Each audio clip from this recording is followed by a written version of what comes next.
Comfortable words in uncomfortable times. A series of 4 Advent reflections on the prophecy of Isaiah. The 4th reflection, based on Isaiah chapter 9, verses 1 to 7. In the darkest, bleakest days, some 700 years before the birth of Jesus, the prophet Isaiah withdrew from public life into silence. Isaiah had been God's spokesman for over 25 years, serving as a royal chaplain to a succession of Judah's kings. In the day of King Ahaz, Assyria, the superpower of the time, was about to swallow Ahaz's tiny kingdom of Judah. But it was not the external threat of the Assyrian war machine that forced Isaiah into retreat, but King Ahaz's attitude and actions. Isaiah held that Ahaz had squandered the nation's resources, had forfeited its sovereignty, and most alarmingly, had jettisoned his people's faith in God. Isaiah's silence was deafening to the people of Judah. It was another nail in the coffin, the final straw before the inevitable invasion and then oblivion. Into the deafening silence came these words from God to a withdrawn prophet and an alarmed people. The people who walked in darkness have seen a great light. Those who lived in a land of deep darkness, on them light has shone. Verse 3 of chapter 9. The only hope for a silenced prophet, a faltering king, and a beleaguered people was in God, Yahweh, a God who had broken the silence and who in these verses in Isaiah chapter 9 spoke of darkness giving way to light in verses 1 and 2, sadness giving way to gladness in verses 3 and 5, and then tyranny giving way to justice in verses 6 and 7. In each of these, the reversals were an act of God. First, darkness giving way to light in verses 1 and 2. Isaiah opens the chapter with the promise of this reversal in verse 1, and there will be no gloom for her who was in anguish. In the former days he brought into contempt a land of Zebulun and the land of Naphtali. But in the latter days he has made glorious the way of the sea, the land beyond the Jordan, Galilee of the nations. There would be no gloom for her who was in anguish. Specifically, God makes reference to geography, the land of Zebulun and the land of Naphtali. These were the tribal areas in the north of Israel, stretching from the Sea of Galilee in the east towards the Mediterranean coast in the west. In the former times, in the recent past, these northern areas were consumed by the Assyrian war machine and plunged into darkness.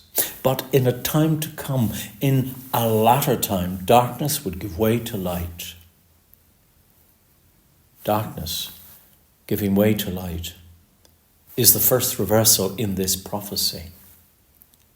And Matthew, the gospel writer, quotes these verses from Isaiah chapter 9 as being fulfilled when Jesus came to the town of Capernaum on the shores of the Sea of Galilee in the territory of Zebulun and Naphtali to begin his ministry. You'll read of that in the 4th chapter of Matthew in verses 12 to 17. The very region that had been plunged into darkness was to be the first place to see the great light, the Son of righteousness, Jesus of Nazareth. Secondly, Isaiah sees sadness giving way to gladness in verses 3 and 5. The root word in Hebrew for gladness occurs 4 times in verse 3. If you look at the text, you will find it. In the second line of verse 3, you have increased its joy, speaking of the nation. The third line, they, that is the people, rejoice before you. The fourth line, as with joy at the harvest. And then on the last line of verse 3, as they are glad when they divided the spoil. People are in celebratory mood, acknowledging their gladness that their God is the joy giver. The reason for their celebration is evident in verse 4. Freedom from bondage. For the yoke of his burden and the staff of his shoulder, the rod of his oppressor, you have broken, as on the day of Midian. It is God who has broken the burden of bondage. He has stopped the body blows and broken the implements of beating by the tyrants. God has accomplished this in the same way as he liberated his people from bondage in Egypt generations before, hence the reference to Midian. Yahweh has pacified all aggressors. Gladness and freedom, joy and liberation are only possible because God has disarmed and decommissioned the instruments of war, graphically expressed in verse 5. For every boot of the tramping warrior in battle tumult and every garment rolled in blood will be burned as fuel in the fire. How would this come about? Who would achieve this? Isaiah comes to the climax as he announces tyranny giving way to justice. And remarkably, the agent of this transformation is the child of verse 6. For unto us a child is born, to us a son is given, and the government shall be upon his shoulder, and his name shall be called Wonderful Counselor, Mighty God, Everlasting Father, Prince of Peace. One Bible commentator has put it like this: God's answer to everything that has ever terrorized us is a child. For those who heard these words at the time of Isaiah, they meant no less than regime change from the powerless and pathetic figure of King Ahaz, who had squandered the nation's resources. The identity of this child to be born is contained in the fourfold name: Wonderful Counselor. The wonder element infers deity, a divine or supernatural person, one who will discern the right path and course of action instead of the bungling King Ahaz.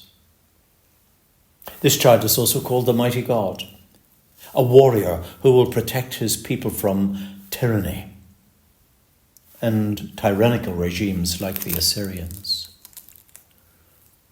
The third descriptive name of the child is ironically the Everlasting Father, who exercises care and concern on behalf of his people. He is always a father to his children. And finally, the child is called the Prince of Peace.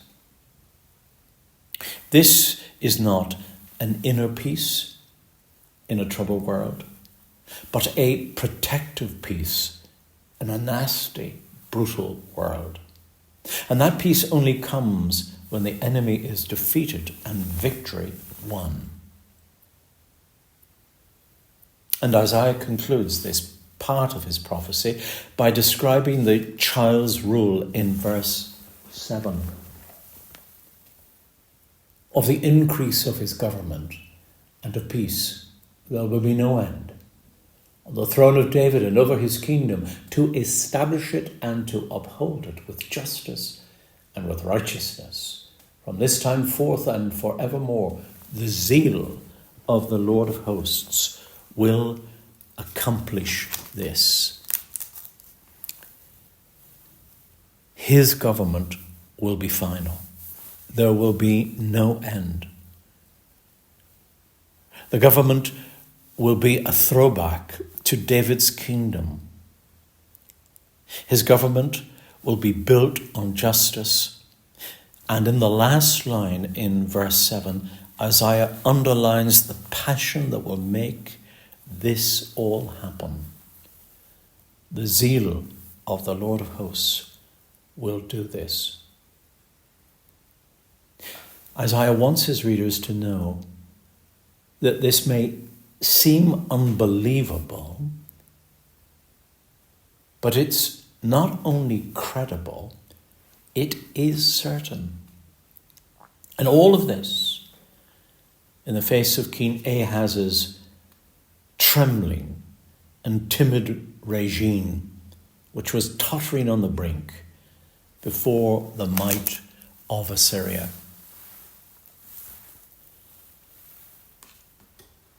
As we close this reflection, as Advent gives way to Christmas, how can we apply this ancient prophecy to the now of our own lives and of our world?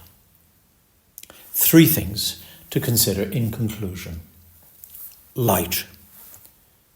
The only light is the teaching and testimony of this God found in the Bible, a God who reveals himself. The alternative lights of the ancient days and of our own days are like floodlights on a sports field compared to the noonday sun of the Scriptures. In Jesus, as St. John claims, the one who switched the lights on in the universe, who said, "Let there be light," came in person into the room of our world. Why then do so many people live in shadowland, stumbling around?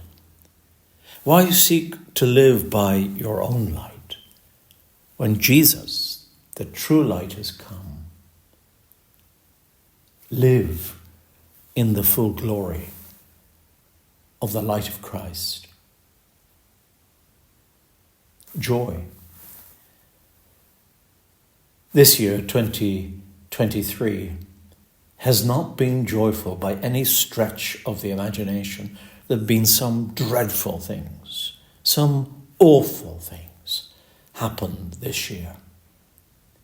But this joy that Isaiah writes of is not happiness, is not necessarily based on something pleasant happening to us, but is an attitude of the heart and of the spirit, a wellspring in our lives. And God is the joy giver. It is his gift to us in his Son, Jesus Christ. And by his Spirit, he gives to all who believe.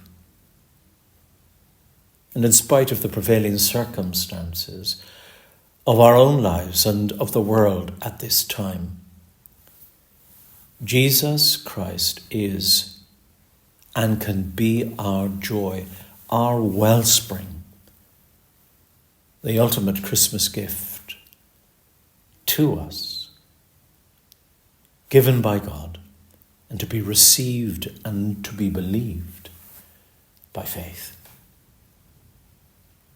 And justice. The tyrants of the 8th century BC are now but a mere footnote in history.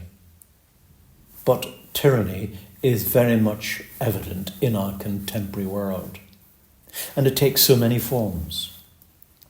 There are tyrannical regimes. One thinks of North Korean regime, or tyrannical movements.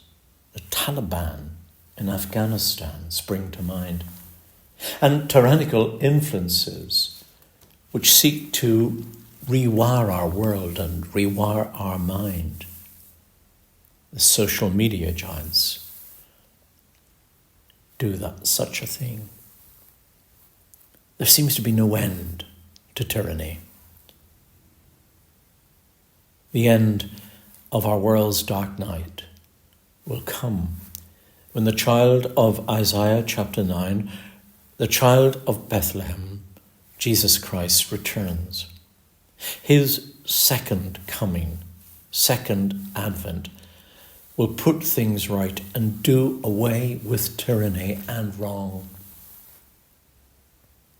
Being aware of this is one thing. Being prepared for this is everything.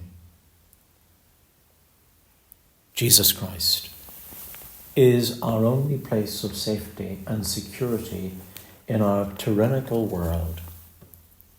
He is, after all, the Prince of Peace.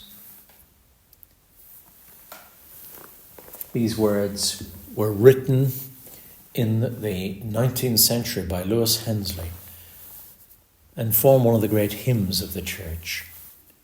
And I'll close with some of the lines. Your kingdom come, O God. Your rule, O Christ, begin. Break with your iron rod the tyranny of sin. When comes the promised time, the end of strife and war, when lust, oppression, crime, and greed shall be no more? On lands both near and far, thick darkness gathers yet. Arise, O morning star, arise, and never set.